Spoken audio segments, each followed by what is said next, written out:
My name is Jamie. I am an alcoholic. My sobriety date is 2/4/22. I'm 52 years old. I love more about alcoholism. That's like an explanation of our diagnosis in every way imaginable. In the grip. The grip. I've spent the majority of my childhood and teenage years caught up in my mother's grip and my own grip. And I'm very, very familiar when I see people who have relapsed, or I've relapsed. I got here when I was 19 years old. I've had many relapses. I just look at them and think they're in the grip. They're in the grip of a progressive illness. Always worse, never better. Never better. And I think at this point, I've gotten, thank God for Don Norman, I have a very close relationship with God. And, that's a double-edged sword for someone like me who's been around for a while, because I can see when people are near death in this program. And I know I'm not the only one. Many of us have that, capacity, like we start telling them to stay near because we want to give you a proper memorial. And I've lost a lot of people. And Don used to say to me, even if we just put a picture together and put it in the front and have coffee and refreshments, we need to remember our members. And I've gone through a period, probably the last 5 or 10 years, when fentanyl gripped down on us, where I just didn't want to go. I don't know if I felt I was too busy. I had overcome a lot of issues because I, got a degree and a job and all of these different things. I just didn't want to do it. But towards the end of this past year, I think it was around December the 31st, I just woke up crying and realized how grateful I was for being blessed with so much. Number one, this life in Alcoholics Anonymous has been my single most significant achievement of my life, has been being a member of this program. So I decided I would go to memorials and be present at them and participate in them, because I don't want to pass a legacy to younger people that, to not care or not be responsible, for the hand of AA. And that's basically a huge 180 from where I used to be. Can we cuss? A fucking, bitch. Just a bitch. Just a nuisance. Shitty. Don used to call me, you're just shitty. You're shitty. It's like, you're not aggressive, really. You're just shitty. And what do you say to a 80-year-old man with 40 years of sobriety? I was shitty. I was an awful person because I had sobriety in my 20s. I made a lot of money, but the money was falling from the motherfucking trees in the 90s. I'm telling you, internet boom. Everybody was booming internet, right? And I happened to work for some very successful men who started all these internets. And when Yahoo bought broadcast.com, it was literally like money was falling from the trees. And so I moved out to Los Angeles in 1998 with about 4 years of sobriety and a couple of dollar bills in my pocket. And I just remember getting here and not really understanding what you all were saying. Like, it was a completely different sort of Alcoholics Anonymous than I remembered getting from Texas. I do remember, though, when I was in Texas and I was 19, I got a cassette tape of a woman named Marie Stinner. And she talked about sexual abuse in a very different way than I had ever heard it before. And she talked about it tangled in with speed and alcohol and the fourth column. She had heard all of these stories of gay men. I was a gay man at one time. Gay men and all of the sexual escapades, and getting to the root cause of it. And basically, speaking for myself and them, the root cause was The switch being flipped at such a young age and looking for love, right? We're looking to be loved. We're gay. We're rejected. Our parents don't love us. Have a hard time at school. We start drinking very young. So we're drinking, and we have this. I had this information that the way to get love is God, right? So my idea of loving God was hardwired at a very young age to go have sex with a lot of people. So I started to move through the world in that way. And then you splash it with a little bit of Mad Dog 2020, right? Boone's Farm, Bartles and James, Old Milwaukee, all of that just ratchet ass alcohol that you get in these small towns from the bootlegger in Wills Point, Texas. That's where I came from. And that's how I lived my life from a very young age, y'all.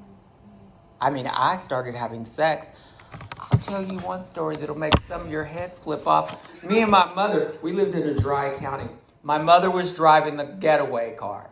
I'm in the back with her boyfriend. We're trying to figure out how to get alcohol. So, we had to get some money. So I'm sitting in the back seat of my mother's car while she's driving, giving her boyfriend head. Oh, yeah. Yeah. That's the type of ratchet ass shit that I got to this program with.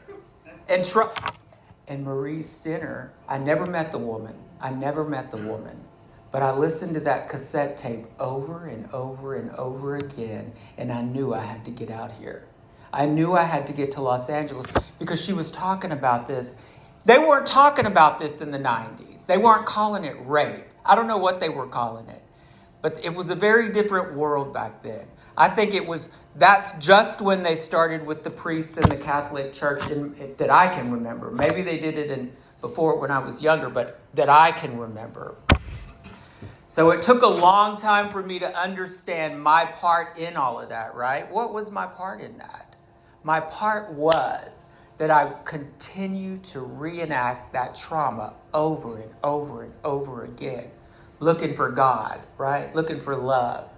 And it took me to a lot of dark places, dark rooms, near-death experiences, crystal meth. God, that is an awful fucking drug.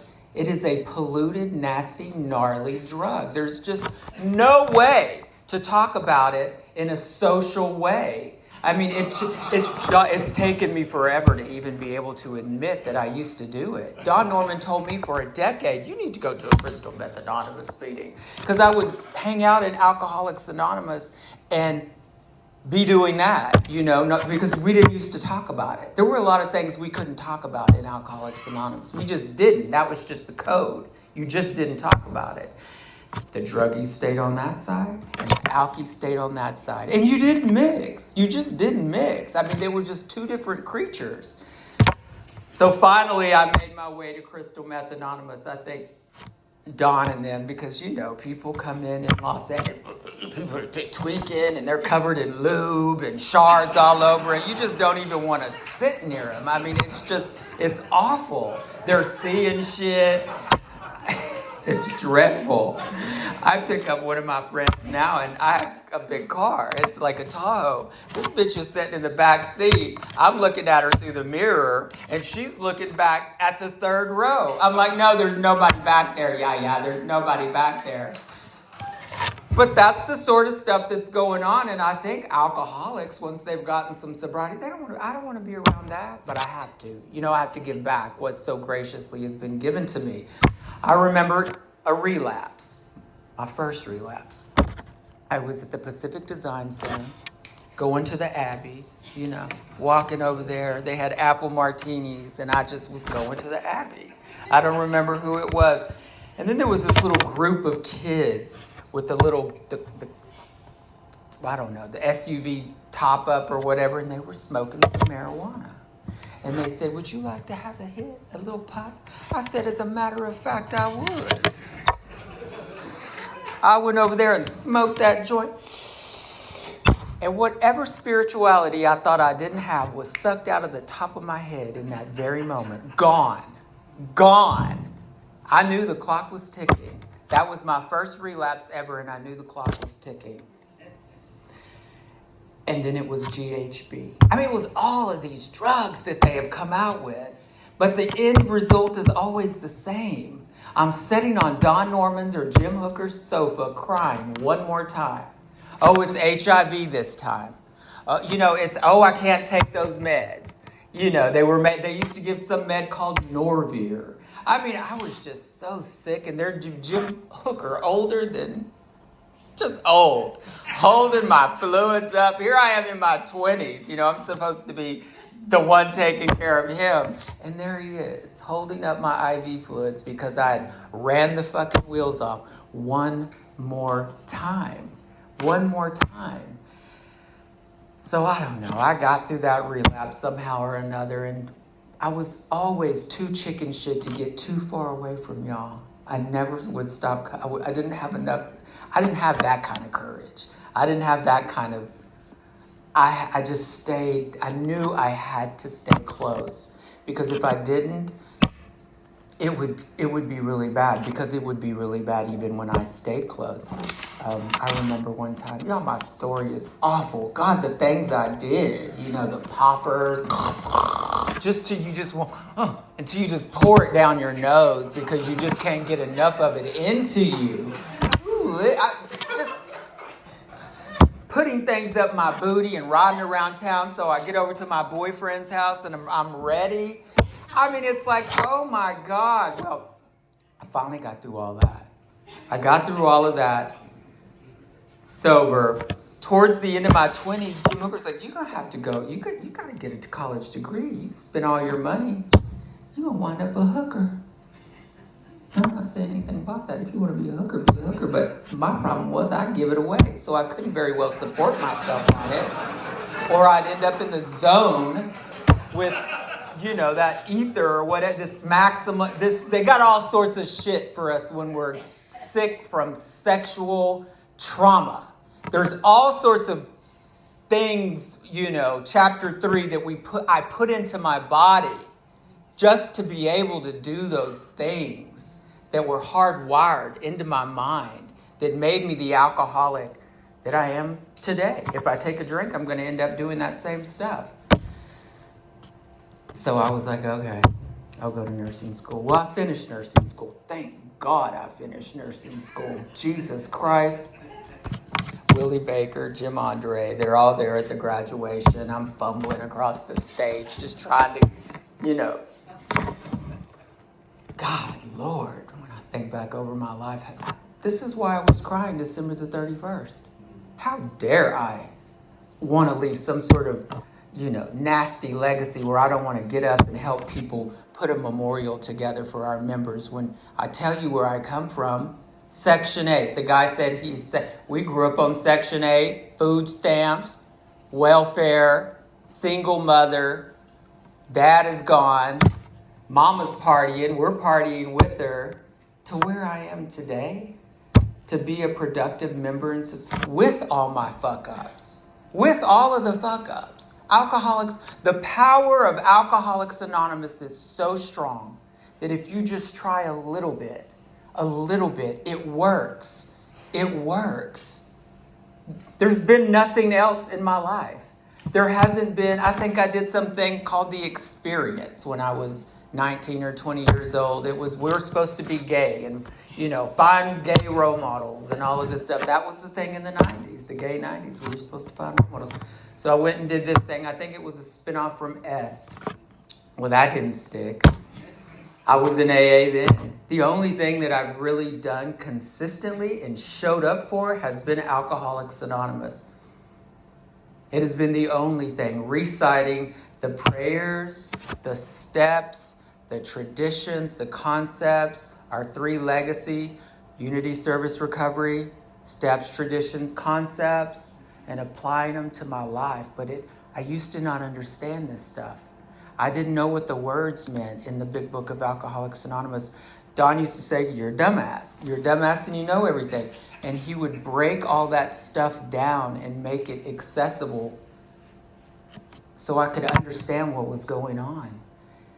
So I got through nursing school. Don was like, you need to go to work. You need to stay at county. You need to go to work there because that mouth of yours is going to get you fired if you go anywhere else. I must have gotten suspended there 2 or 3 times before I finally learned my lesson. Dawn would be like, you cannot give yourself permission to motherfuck anybody into the dirt anymore. Nope. You have to stop that. You have to learn to get along with your peers. And I'm telling you, it was tough. I mean, they would call me, gay and faggot and, all at work. I mean, we would be going at it at work. And I'm supposed to be learning how to figure out how to get along with all these people. And then one day I just decided, well, okay, I'm going to Thailand. I'm getting a pussy. So then I go to Thailand. First I went to Mexico because Kaiser said, no, we're not going to give you no titties. Your titties are big enough on hormones. So then I'm like, okay, I go to Kaiser. I'd already made some money at that point, so I went to Mexico and got myself some boobs. And then, a year later, I went to work and took him a doctor's note and said, I'm going to get me a pussy. Can you imagine walking back up? You've been working there for 15 years, and you walk in, all of a sudden you got titties. And everybody's like, what the fuck? What did you just do? What did you do now, motherfucker? And all the doctors and everybody squirming, because at this point I've been there for 15 years, so they have to invite you into the meetings, or they look stupid for not inviting you into the meetings. So there I am, titties and this and that. Then I get the hair done. It was like, I'm telling y'all, this is the greatest show on earth. And I just remember Jim Andre used to always say, honey, put it on the shelf, because I would say, I want to be a woman. I want to be a woman. Jim Andre, just put it on the shelf, honey, just put it on the shelf. We feel differently now, right? We're all making room for each other to be who they are and enjoy and celebrate who they are. But I wouldn't have been able to do any of this without being in Alcoholics Anonymous. I would have killed myself, especially in a corporate environment. A corporate environment in the midst of COVID. Like, they're thinking, oh my God, we go through COVID. Jamie's having to push all these dead bodies around. It wrecked her so much. Now she's got titties. That's how it went down. And then Dawn dies August of 2020. Everybody's on lockdown, right? That's the summer of love. So I'm like, I can't do this anymore. I'm going to smoke some weed. Fuck it. So then I'm like, of course, everyone comes to Dawn's. Dawn's in the bedroom dying. I'm on the sofa, just like his sister Lynette would have been. I mean, it's classic Alcoholics Anonymous.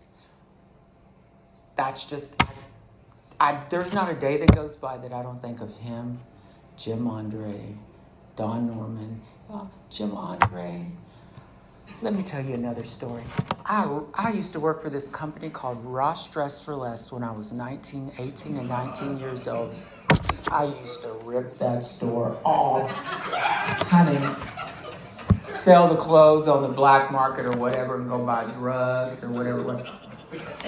Well, apparently I bought stock options while I was there. Well, all these years go by and E-Trade calls me and authenticates me. Oh, you got $15,000. I was like, God damn. Whew, God. So with that $15,000, I used it for a down payment on my first house. And Jim Andre gives me $25,000 more because Jim had it going on. And I still have that house today, and I turned it into a sober living. I have another house. And the people who live in that house, it's not like us, like we are all cute and we're living at La Fuente, no disrespect. I was at La Fuente for 2 years, me and Anil, I did my time. Lived over there for 2 years, but these are people who would be homeless for whatever their criminal record is. Like, I never thought I would be the person who would even give the time of day for those people. Like, I was so resentful because I was raped as a child. You know, I had my own storyline going on about those sort of things, or prisoners, or ex-cons, or anything like that. It was just another world for me.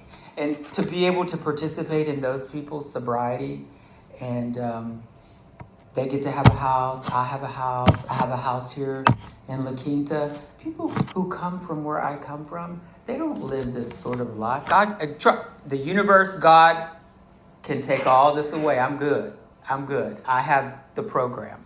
I'm living like Don Norman in a small house towards the end of my life with my dog, going to Alcoholics Anonymous. That's fine. I'm good. I can do that. I'm happy to do that. No problem.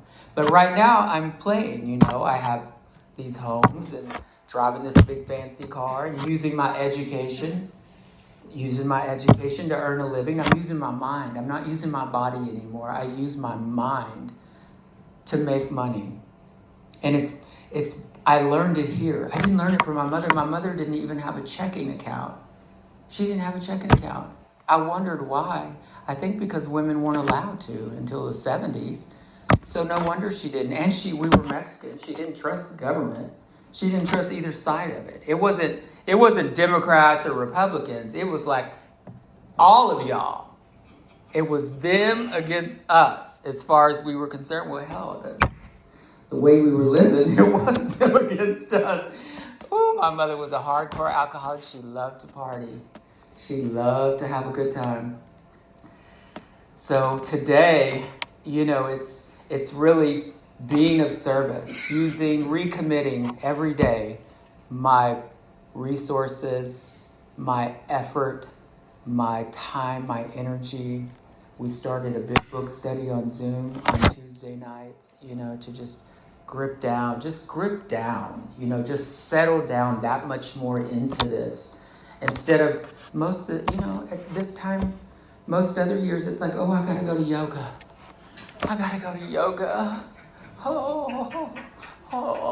You know, it doesn't work anymore. 20 years, it just isn't gonna it's not gonna do anything for me. It's just not going to do anything for me. Also at the end of December, so I started there as a volunteer at County Hospital. Then I was a, nursing attendant, student nurse 1, RN 1, promoted. So I turned in my paperwork and retired with a pension. Like I have a whole separate check with medical benefits. I mean, I'm basically still on the government dole, but just in a different way. At least it's a pension now. People don't have pensions. But there were people, like Don Norman and Jim Hooker and those guys that just said, just stay. Just stay. Just stay. If you want to do something else, fine, do it. If you have extra energy, finish your bachelor's degree. Finished my bachelor's degree. It's just been absolutely remarkable being able to look over my life and have so many wonderful people. This, I think, program for me, I'm getting into the material now, but it's been a program of legacy, of storytelling, which is very important around here. People get a lot of our information, I think, from storytelling. Even my story about Marie Stinner, I was 19 years old when I heard that. It changed my life. That's Alcoholics Anonymous. I've never met the woman, never saw her, but I can still hear her voice today. There's a lot of voices I still hear. I'll never forget Don's, Jim, Andre, Jim Hooker. I'll never forget these people. I was talking to Judith Ann about Steve Black. I saw Steve Black Friday on a Zoom meeting. He started this meeting called Adventure Sobriety in the 90s. Okay, so I left Dallas, right? My sponsor, Gary Green, called Donald Ortiz. Never met Donald Ortiz. I didn't know who he was. I'm 21, 22 years old, coming from Dallas. That's how I was handed over to Los Angeles, to Donald Ortiz, who picked me up and took me to Adventures in Sobriety, where Steve Black started that. And at that time, it was on Crescent Heights and Fountain in a synagogue. Jim Hooker was the secretary. I met Jim Hooker. And we were like that, thick as thieves, until he took his last breath. And I was with him. I was with him when he took his last breath. That's how this program has been for me. It's eye-opening. It's eye-opening when you see some of us, especially gay and then transgender, grow up here, literally grow up here and be given a life beyond my wildest dreams. It has been the most incredible experience I've ever had. I mean, this is my life, but it's hard to even fathom. It's Dave, thank you so much for asking me to share. I just want you all to know that it is truly an honor and a privilege. Judith Ann once, I remember Judith Ann, I was gossiping or saying something about somebody, and she laid me thin. She laid me thin. But that's the only way I've been able to learn around here, is for someone to have enough respect for themselves and me to correct me. I remember Tom, I forget his name, we were sitting at Starbucks and I was like maybe in my early 30s, popped off to Tom and he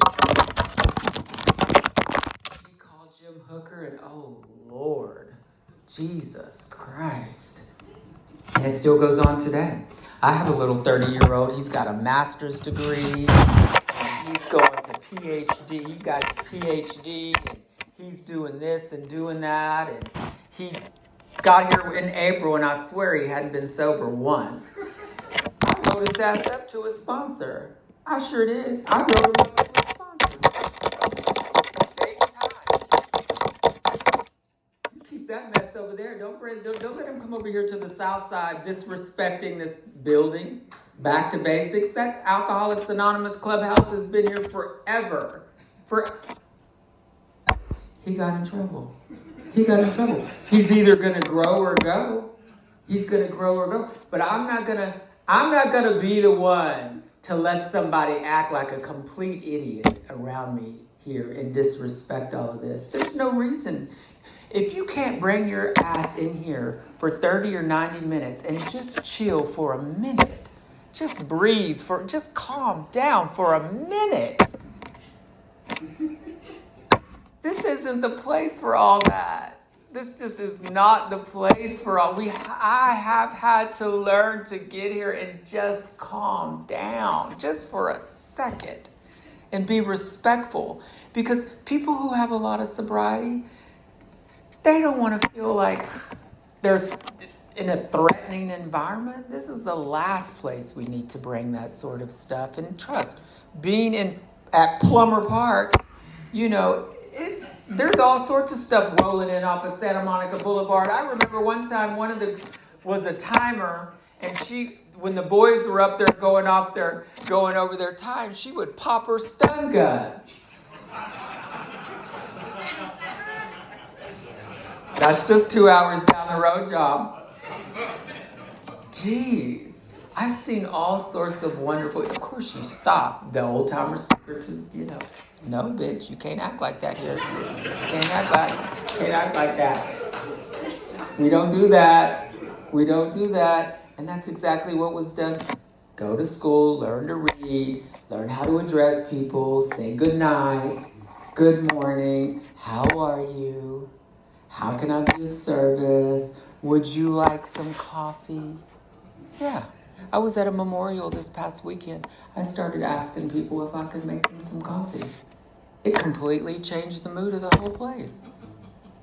Would you like some coffee? Oh my goodness. That's a miracle for someone like me, because I want to be catty and alcoholic. But it only comes back on me. In the 12 and 12 step 8, we do these things, as Don would say, motherfuck you into the dirt. But guess what? It causes violent twists in my personality. So when I least expect it, in the most inconvenient moment, it rears up and hits me right square between my eyes. I used to not like to make amends, but now I think of constantly, who do I owe an amends to? Who did I wrong? Who do I need to owe? It's just a better place for me to be than pointing the finger at somebody else, pointing the finger at that person. I sponsor a lot of transgender people. If they're lashing out at their treatment facility or whatever, I always tell them, you're stuck. Work on your dysphoria. Work on your dysphoria. Because I think a lot of times around here, we haven't necessarily been taught about that dysphoria. But it happens to all of us, transgender people, cisgender people. It happens, we become very insecure and self-conscious about our appearance and different things about us. And it's like, how can I work on myself? Instead of cutting someone down, how can I work on making myself feel better? And I think for transgender people, we don't know what dysphoria is until we start treating it. And it's been around here in this program that I've been able to address those concerns. I think this program was designed for a particular type of person, a white man, and that's okay. It's fine. And I've learned over the years that a lot of the issues that I need to address about my chapter 3, my alcoholism, could be an outside issue. And that's okay. And I've learned to talk about it anyway. I've learned to just address it and talk about it and center it around it causing me to want to drink, because I always want to drink. I always want to drink. If someone dies, I want to drink. If someone does this, I want to drink. I want to take a pill. I want to feel better. I want to drink. I don't want to shop anymore.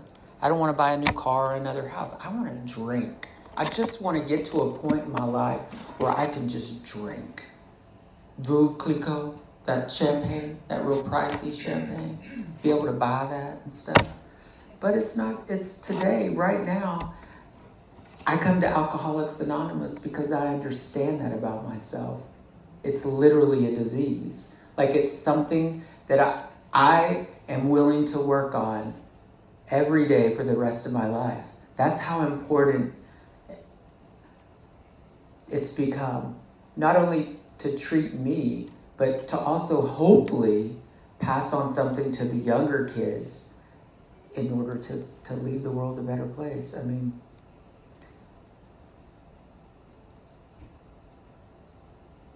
thinking of all the years that I've been here and all of the times I've worked the steps, especially the daily reflection. We started it over again, right? January the 1st, you are a miracle.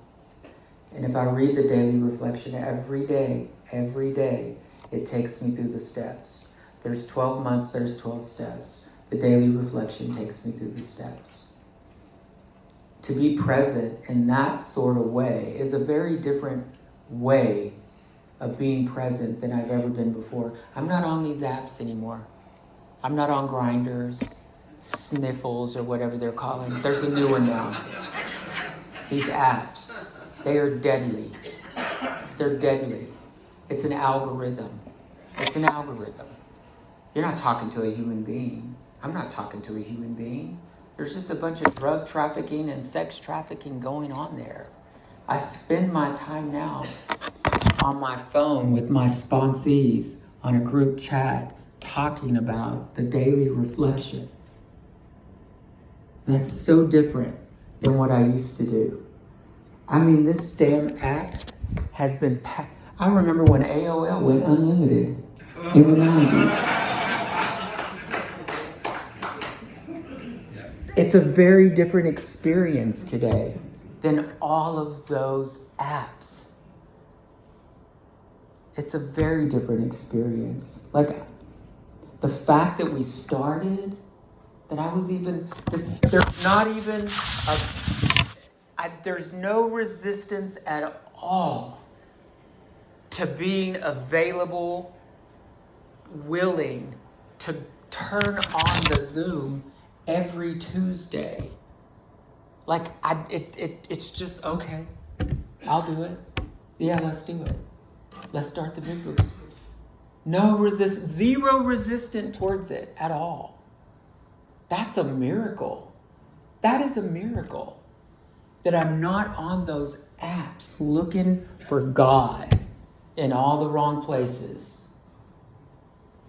It is extraordinarily dangerous for someone like me to be on those apps. And I've been to one hotel after another all over this world in dangerous situations. And finally to have the awareness that it talks about in the big book, the clarity to go, oh my God, that's not the solution. It doesn't say, and there is a solution, that you dial up your app. And that's what I did, not for 1, 2, 5, 10, decades. It started in the 90s with AOL, right? How many more after that? Craigslist. I mean, infinitum with these goddamn apps. And I watched these algorithms kill so many people. There's a lot of sinister shit on there. I don't know if this is good or bad. I'm going to let God tell me. But I bought some stocking grinder. I did. It shot up, and I sold it, and then now it's dipped back down to 12. I'm going to buy it again. So I don't know if it's a good thing to be profiting off suffering. Am I done? Okay, I'm done. Thank you very much.